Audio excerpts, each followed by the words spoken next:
ndikulandireni pano pa Tiyankhuleni Ambuye, ndipo lero ndi pa 7 May 2026, mulungu wa 6 mu nyengo ya Pasaka. Tipemphere. Mulungu mwatikonzera moyo wathu mukuuka kwa Yesu Khristu, mutithandize ife kuti tikhale olimba mtima, omvetsera ndiponso okhulupirira inu nthawi zonse. Ulemu ukhale kwa Atate ndi kwa Mwana ndi kwa Mzimu Woyera, monga panali poyamba ndi tsopano ndi masiku onse ndi pa nthawi zosatha. Amen. Lerotu mawu athu oyamba achokera mu buku la Ntchito za Atumwi, mutu wa 16 ndime ya 22 mpaka na 34. Amene akutiwerengera mawu oyamba Hanamiya Kingsley, postulant wa Carmelite Missionaries, kuchokera ku Our Lady of Hope Chipaso Parish mu Archdiocese ya Lilongwe. Ndipo uthenga wathu ukuchokera m'buku la Yohane mutu wa 16 ndime ya 5 mpaka na 11. Amene akutiwerengera mawu amthenga wabwino komanso kutigawira mawu ndi Reverend Father Emmanuel Chikaya, a Carmelite Missionaries, kuchokera ku Carmel Prayer House Kasungu mu Archdiocese ya Lilongwe. Mawu oyamba. Mawu a m'buku la Ntchito za Atumwi. Pa nthawi yomweyo anthu onse adagudukira Paulo ndi Silasi, ndipo akulu oweruza milandu aja adawang'ambira zovala zawo, nalamula kuti awukwapule. Atawukwapula kwambiri, adawaponya ndende, nalamula oyang'anira ndendeyo kuti awasunge bwino angathawe. Chifukwa cha mawu amenewa, oyang'anira ndende uja adakawatsekera mchipinda cha mkatikati mwa ndende, namangirira mapazi awo m'matangadza. Koma pakati pa usiku, Paulo ndi Silasi ankapemphera ndi kuyimba nyimbo zolemekeza Mulungu. Akayidi anzawo nkumamvetsera. Mwadzidzidzi kudachita chivomezi champhamvu, kotero kuti maziko onse a ndende adagwedezeka. Nthawi yomweyo zitseko zonse zidatsekuka, maunyolo a mkayidi aliyense nkumasuka. Oyang'anira ndende uja atadzuka, naona kuti zitseko zonse za ndende nzotsekuka, adayesa kuti akayidi athawa. Pamenepo adasolola lupanga lake nati adziphe. Koma Paulo adafuwula kuti, iwe usadziphe, tonse tilipo. Apo oyang'anira ndende uja adayitanitsa nyali, nathamangira mkati, ndipo ali njenjenje ndi mantha, adadzigwetsa kumapazi a Paulo ndi Silasi. Tsono adawatulutsira kunja, nawafunsa kuti, mabwana, kodi ndichite chiyani kuti ndipulumuke? Iwo adamuyankha kuti, khulupirira Ambuye Yesu, ndipo udzapulumuka, iwe ndi a nyumba mwako. Kenaka adalalikira mawu a Ambuye, iyeyo ndi onse a nyumba mwake. Nthawi yomweyo, ngakhale unali usiku, iye adawatenga nakawatsuka mabala awo. Ndipo pompo iye pamodzi ndi onse a nyumba mwake adabatizidwa. Pambuyo pake adapita nawo ku nyumba kwake, nawapatsa chakudya. Ndipo iye pamodzi ndi onse a nyumba mwake adasangalala kwambiri, chifukwa cha kukhulupirira Mulungu. Mawu a Ambuye. Tithokoze Mulungu. Ambuye akhale nanu. akhalenso ndi mzimu wanu. Mawu a Uthenga Wabwino monga adalembera Yohane Oyera. Ulemu kwa inu Ambuye Yesu Khristu. Pa nthawi yomweyo Yesu adawuza ophunzira ake kuti, tsopano ndikupita kwa amene adandituma, ndipo palibe ndi mmodzi yemwe mwa inu wondifunsa kuti, mukupita kuti? M'mitima mwanu mwadzaza chisoni chifukwa ndakuwuzani zimenezi. Komabe ndikukuwuzani zoona kuti n'kwabwino koposa kwa inu kuti ndichoke. Pakuti ngati sindichoka, Nkhoswe ija sidzabwera kwa inu. Koma ngati ndipita, ndidzayitumiza kwa inu. Ndipo iyeyo atafika, adzawasimikiza anthu apansi pano kuti ngolakwa pa zakuchimwa, zakulungama ndiponso za kuweruza.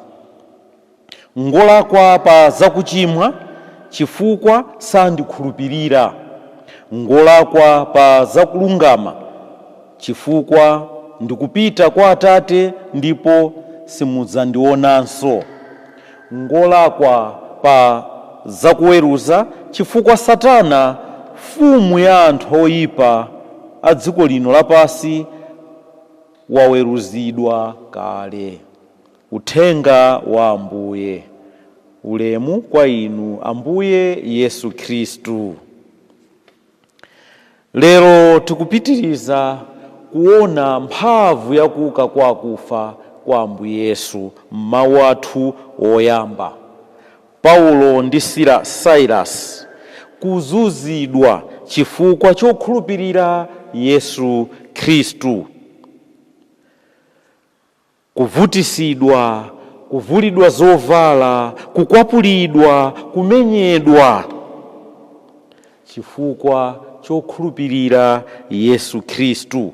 Chinthu chimene tikuchiona ti munthu amene amakhulupirira Yesu Khristu amazunzidwa.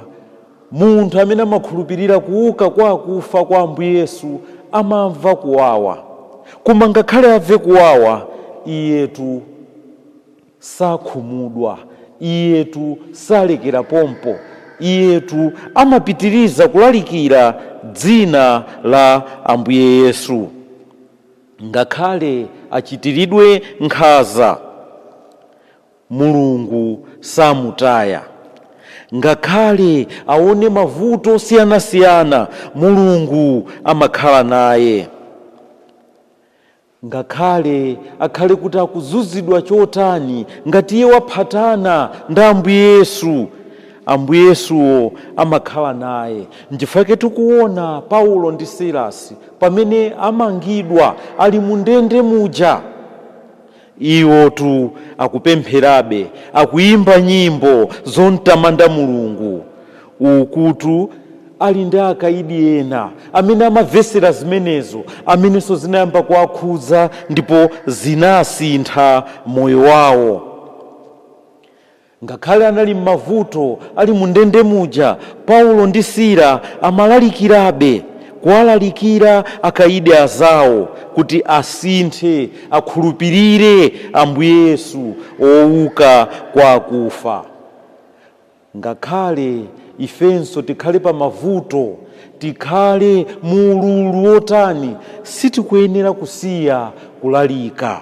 Munthu amene akukhulupirira kuti Ambuye Yesu adauka kwa akufa sangakhale ndi mantha, komanso sangasiye kulalikira.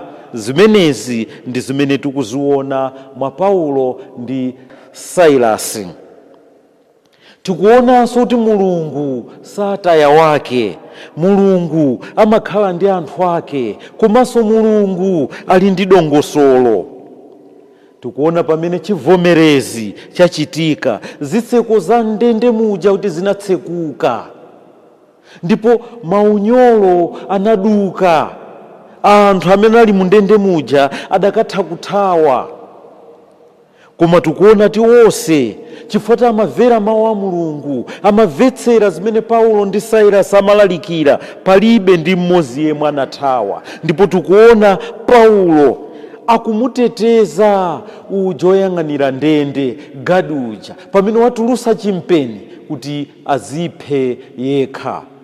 Akuti usaononge moyo wako, usazipweteke, tonse tili muno, palibe amene wachoka. Munthu amene alopemphera, amene waphatana ndi Ambuye Yesu, amafuniranso ena zabwino, ngakhale amene angaganizira, amene tikuwaona kuti ndi adani ake.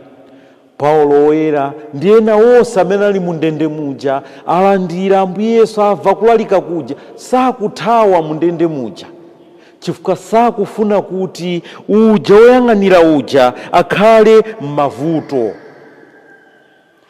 Komatu zimene tikuona ndondomeko ya Mulungu, maganizo a Mulungu amene akusiyana ndi lojiki yathu, amene akusiyana ndi mmene ife timaganizira. Wandende yomwe uja oyang'anira ndi amene sakuwatenga anthu aja, akumutenga Paulo ndi Silasi kuwatulusa mu ndende muja, ndipo ndikupita nawo ku nyumba kwake kukawasambisa zilonda zawo, kukawapasa chakudya. Mulungu sataya wake. Kukhulupirira Mulungu, Mulungu yomweyo amabweranso kwa iwe.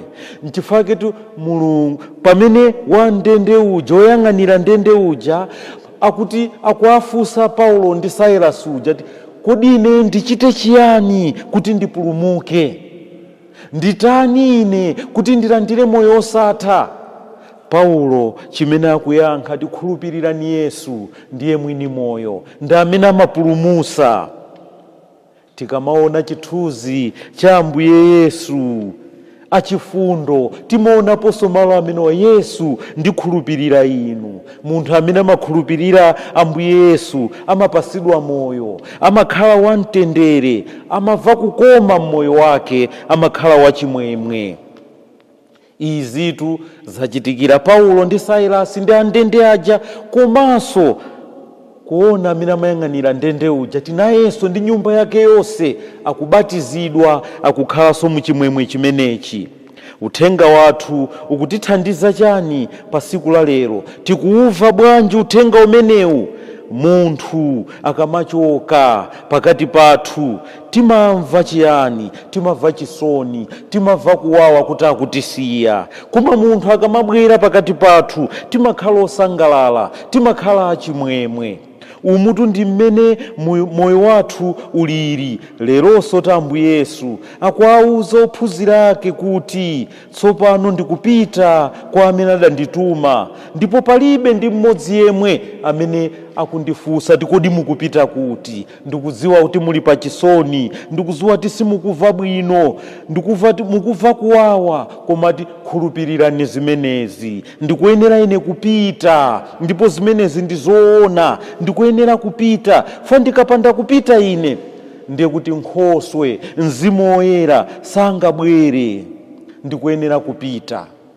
Kubwera kwa Mzimu Woyera ndikotithandiza ife kuti tidziwe zonse zimene Iye Ambuye Yesu adatiphunzitsa, komanso timudziwe Mulungu wathu. Kupita kwa Ambuye Yesu kuyenera kubweretsa chimwemwe mmoyo wathu. Ndipo akuti Mzimu Woyerayo akadzafika adzatitsimikizira ntchito zimene Ambuye Yesu anachita, adzatitsimikizira kuti ife anthu a dziko lino lapansi ndife anthu ochimwa, ndife anthu osowa chilungamo, komanso ndife anthu osatha kuweruza. Mzimu Woyera akadzafika pakati pathu adzatipasa challenge yapadera mmoyo wathu.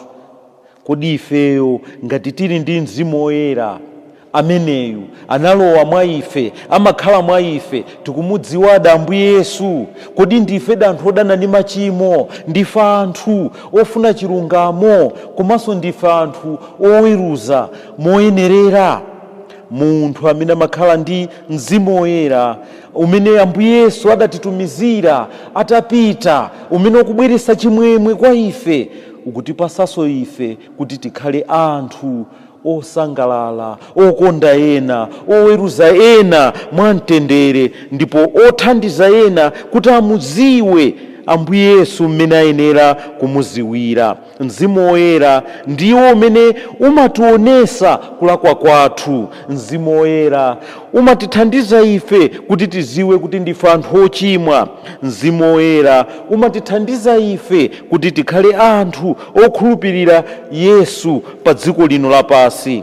Ndipo ndi Mzimu Woyera umene umatithandiza ife kuti tidziwe mapulani a Mulungu, tiyende m'mapulani a Mulungu, tiziwe mapulani a Mulungu otithandiza ife kuti tipulumutsidwe.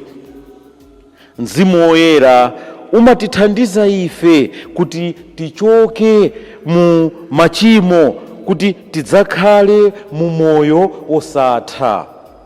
Mzimu Woyera umene tikuwudikirira, komanso kuchoka kwa Ambuye Yesu pa dziko lino lapasi kumene kukupangisa ti Mzimu Woyera ubwere, ndizotithandiza ife kuti moyo wathu ukhale wokoma ngati a Khristu, kuti tithe kukalalika bwinobwino mopanda mantha ena aliwonse. Amen.